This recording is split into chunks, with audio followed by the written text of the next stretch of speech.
The sight of Göbekli Tepe really did send shockwaves through the whole world of early prehistory because we'd never before known or imagined. It all began with a single, mysterious T-shaped pillar, rising from the earth like a silent sentinel of the distant past.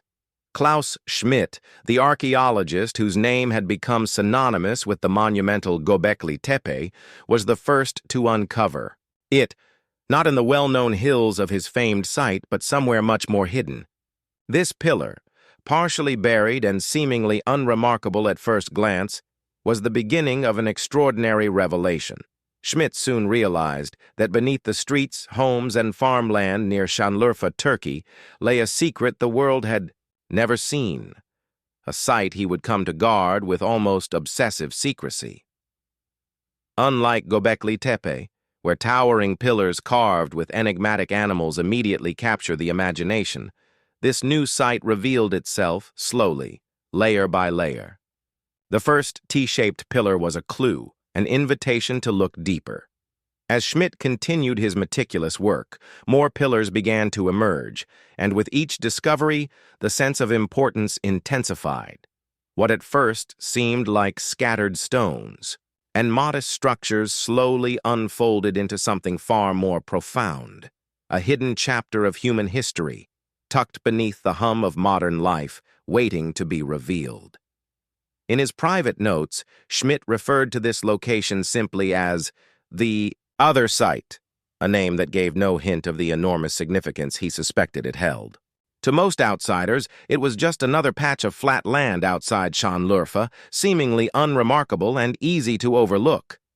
Yet Schmidt, with decades of experience interpreting the silent language of stone and soil, sensed something extraordinary. He believed this site could rewrite our understanding of the Neolithic. In his mind, Göbekli Tepe was only part of the story. Here, beneath the unassuming earth, lay the missing pieces, the elements that could connect the monumental to the domestic, the ceremonial to the everyday.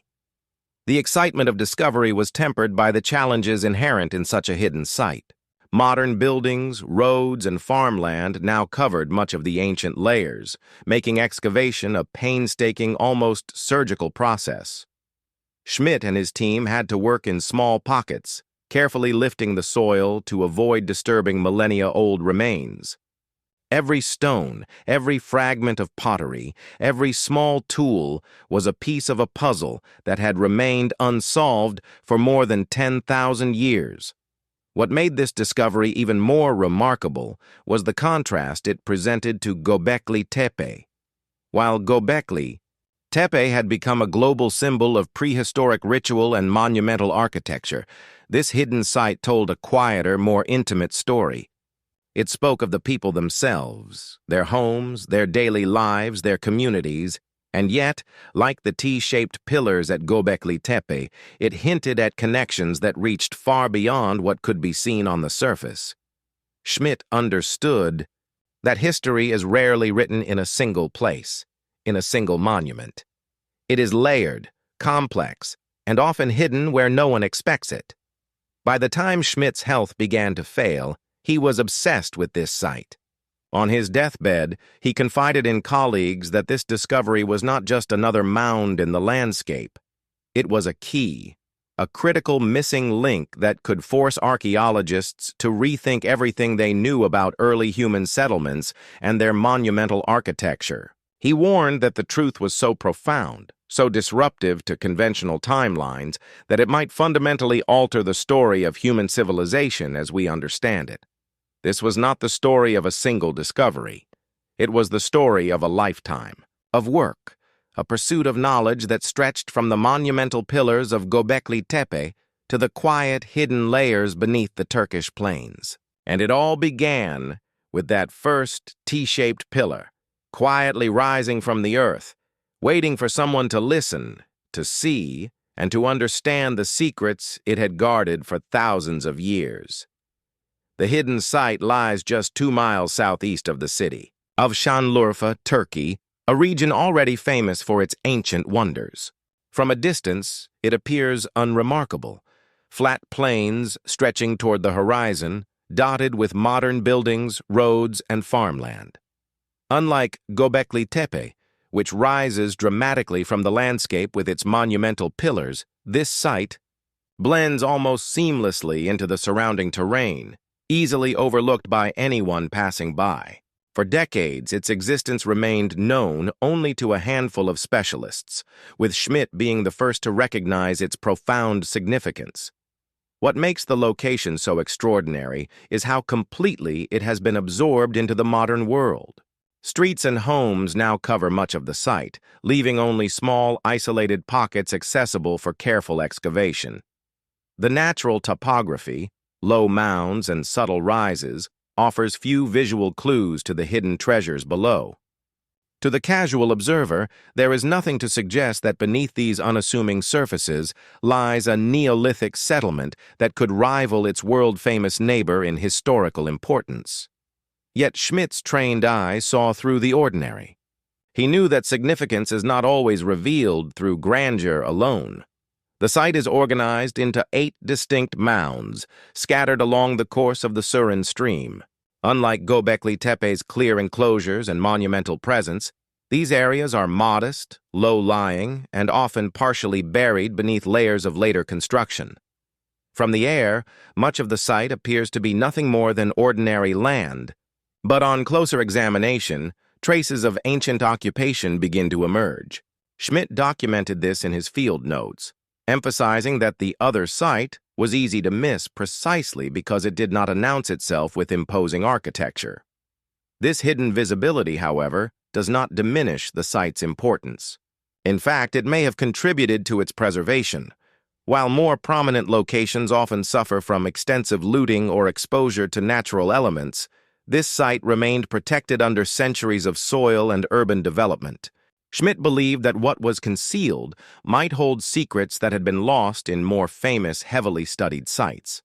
The juxtaposition of modern life above and ancient life below created a compelling narrative, one in which history and the present coexist, and the act of discovery becomes as much about uncovering subtle signs as it is about monumental structures. In essence, the location and its invisibility were part of the story itself.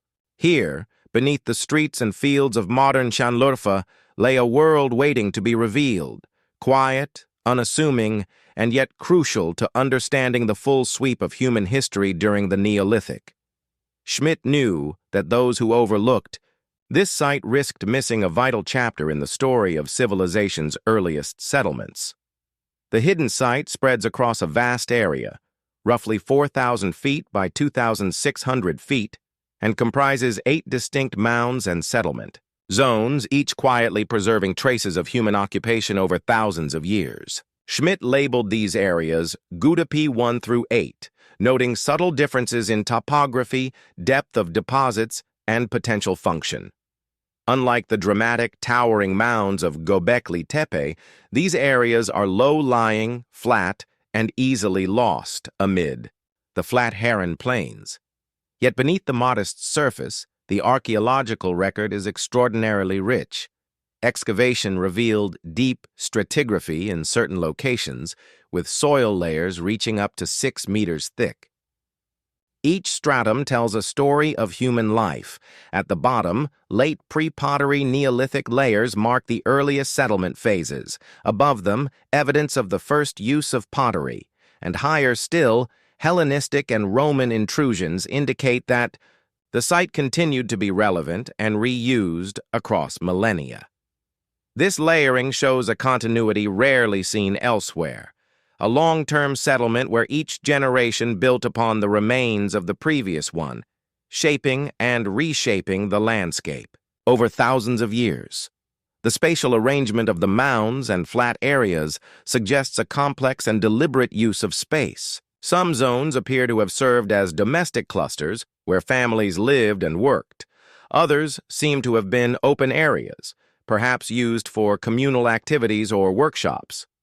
Schmidt believed that understanding these patterns was key to decoding the Neolithic way of life. The organization of the site hints at a sophisticated approach to settlement planning, one that balanced privacy and community, domestic needs, and social interaction. while much of the site is now concealed beneath modern construction. The surviving open areas, especially Gürcütepe 3, have provided crucial insights. Limited but targeted excavations in these zones revealed deep deposits containing foundations, hearths, and other architectural features. Stone walls and rectangular house layouts indicate a level of permanence and intentionality in construction. These homes, often containing built-in features for cooking, storage, and daily activity, contrast sharply with the monumental, ceremonial architecture of Göbekli Tepe. Here, the focus was practical, domestic, and functional. One of the most remarkable discoveries was the richness of material culture preserved within these layers. Flint tools, ground stone implements, and other domestic equipment were found in abundance. Hearths and firing pits reveal how the inhabitants prepared food, maintained warmth, and processed materials for everyday life.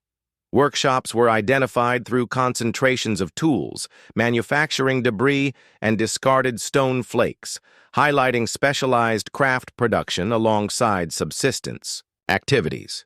Schmidt saw this as a critical complement to the monumental structures at Göbekli Tepe, where one site emphasizes ritual and collective identity, the other reveals domestic routines and individual livelihoods.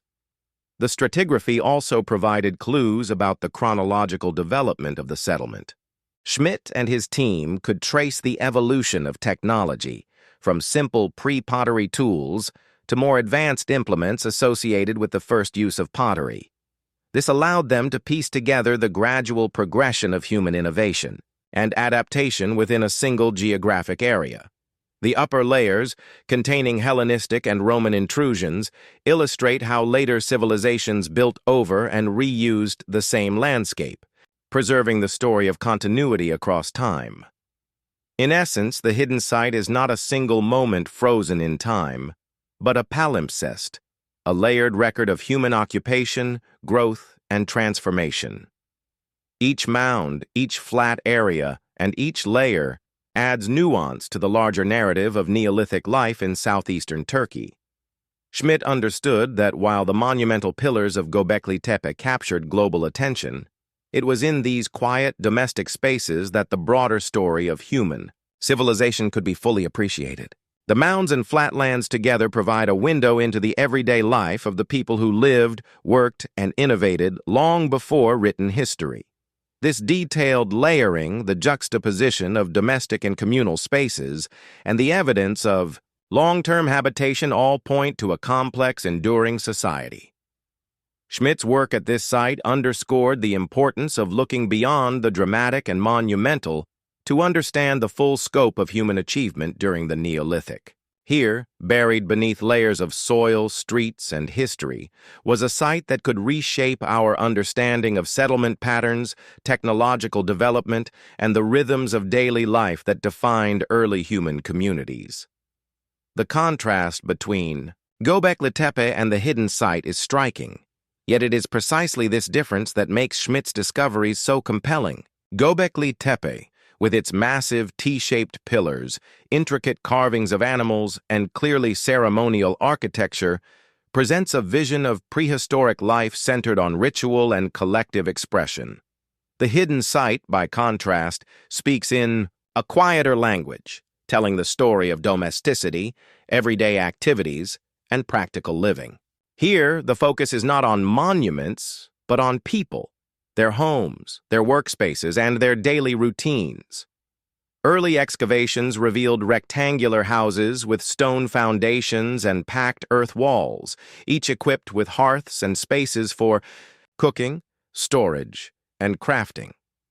The structures were functional, built to support the necessities of daily life rather than to awe or impress. Schmidt and his team found evidence of repeated use and repair, showing that these homes were lived in, adapted, and passed down over generations. While Göbekli Tepe's pillars may have symbolized collective beliefs or social hierarchies, these domestic spaces reflect the personal and communal realities of ordinary inhabitants, offering insight into the rhythms of everyday existence. 1. of the most significant aspects of this contrast lies in the relationship between scale and meaning. At Göbekli Tepe, the monumental architecture dominates the landscape, drawing immediate attention and suggesting a central role for ritual in shaping the community. The hidden site, however, demonstrates that monumental expression is only part of the Neolithic story. By examining domestic spaces, Schmidt could study how ordinary people lived, worked, and organized themselves, providing context for the monumental sites. Were the builders of Göbekli Tepe living in these homes? Did these domestic areas function alongside the ceremonial enclosures, or did they emerge in a later period reflecting changes in social structure and community priorities? The material evidence supports these interpretations. Hearths, cooking, pits, and workshops indicate a community engaged in agriculture, food processing, and craft production. Flint tools and groundstone implements were abundant, suggesting daily labor and skillful manipulation of resources. These findings reveal a level of societal organization where domestic work, production, and possibly trade occurred alongside ritual activity. In contrast to the public, monumental expressions of Göbekli Tepe, the hidden site emphasizes the private, intimate, and practical dimensions of Neolithic life. Symbolic expression also differs between the two sites. While Göbekli Tepe communicates through grandiose stone carvings and monumental art, the hidden site contains smaller, personal symbols, figurines, beads, and ornamentation intended for household or individual use. Schmidt noted that these objects, often overlooked, were just as significant as the larger monuments. They reflect social identity, fertility, and community values expressed in ways accessible to everyday people rather than through dramatic public statements. For Schmidt, this contrast between domestic and monumental was not simply a matter of aesthetics or scale, it was a clue to the evolution of Neolithic society. By studying both, he could trace how ritual, domesticity, and settlement patterns intertwined over time, shedding light on the full spectrum of human experience. The hidden site is a testament to the idea that civilization is built not only through spectacular monuments, but also through the quiet, persistent labor of ordinary people, their homes, their tools, and their daily lives, all layered beneath the earth, waiting to reveal their secrets. As excavations at the hidden site progressed, Schmidt and his team began to uncover a remarkable array of artifacts that spoke volumes about the lives, beliefs, and creativity of its Neolithic inhabitants. Unlike Göbekli Tepe, where meaning is conveyed on a monumental scale through carved pillars and monumental art, this site revealed human expression in more intimate, personal forms. Every flint tool, every small figurine, every piece of groundstone or pottery fragment offered a window into the daily existence and symbolic world of people who lived over 10,000 years ago. The most immediately practical artifacts were tools and implements that reveal the rhythm of daily life. Flint axes, knives, scrapers, and arrowheads littered the excavation layers often found alongside hearths and cooking pits. Groundstone implements, grinders, mortars, and pestles show that the inhabitants processed grains, seeds, and other foodstuffs, demonstrating a sophisticated understanding of agriculture and food preparation. These tools were not ceremonial.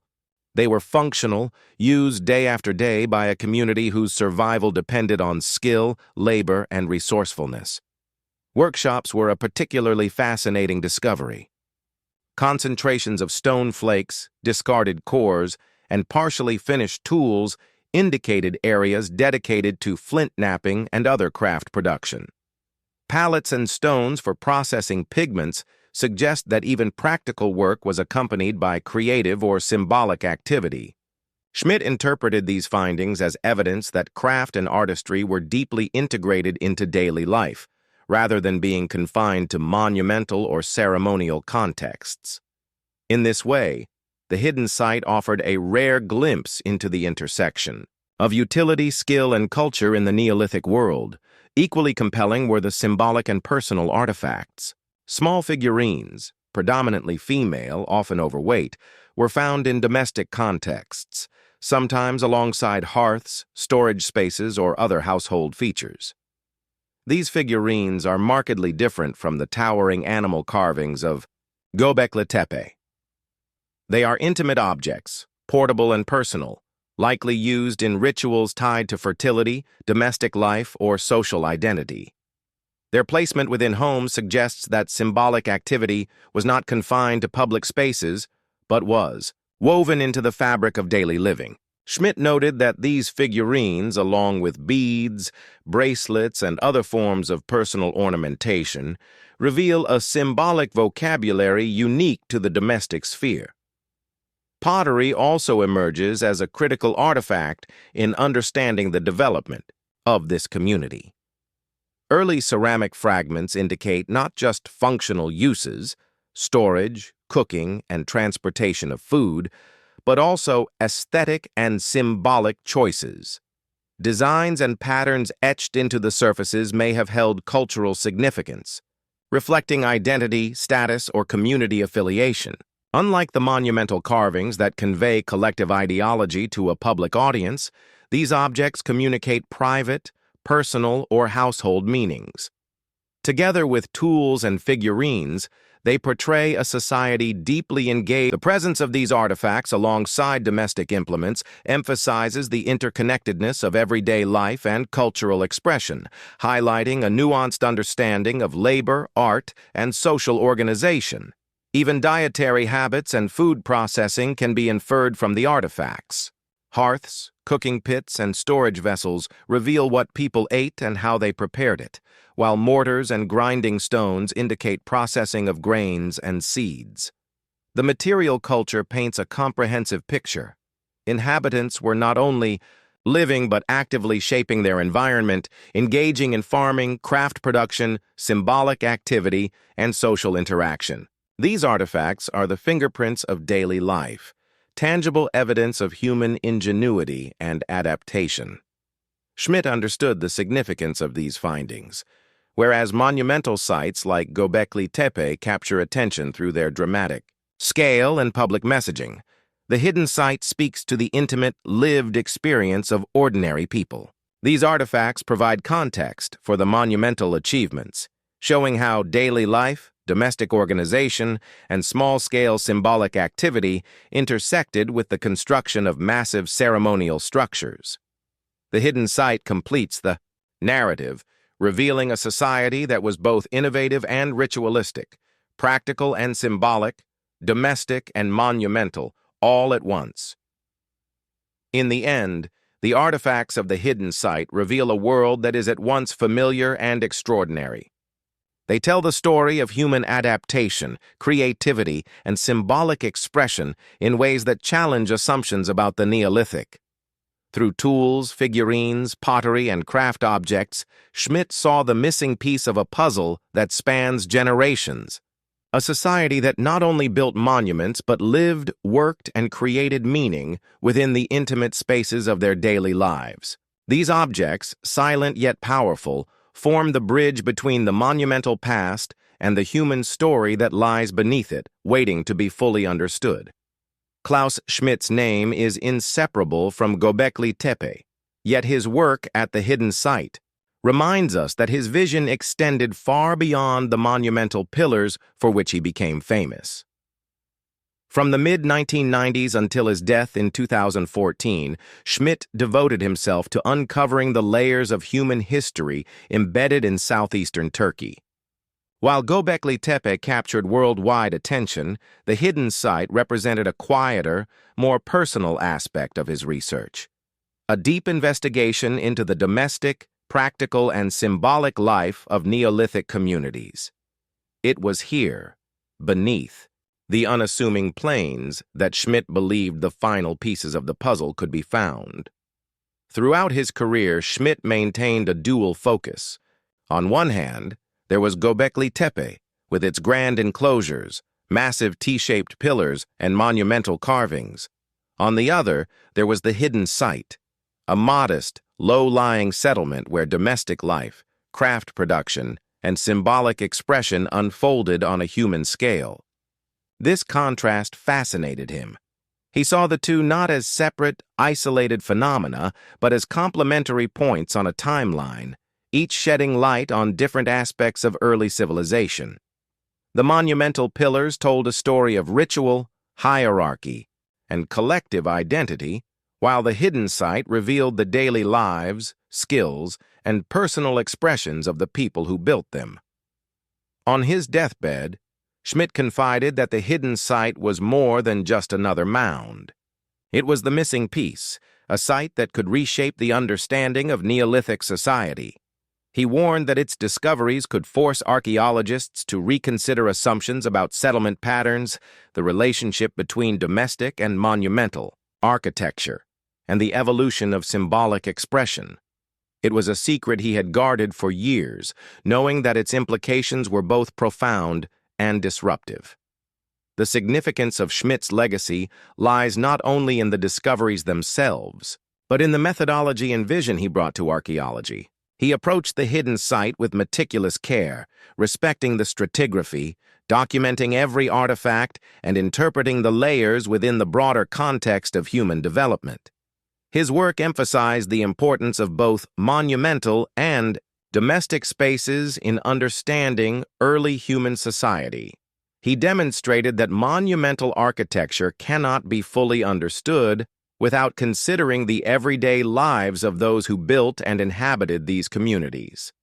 Today, Schmidt's work continues to inspire archaeologists and historians. The hidden site, once overlooked beneath the streets and fields of Şanlıurfa, now stands as a testament to the complexity, resilience, and creativity of Neolithic communities.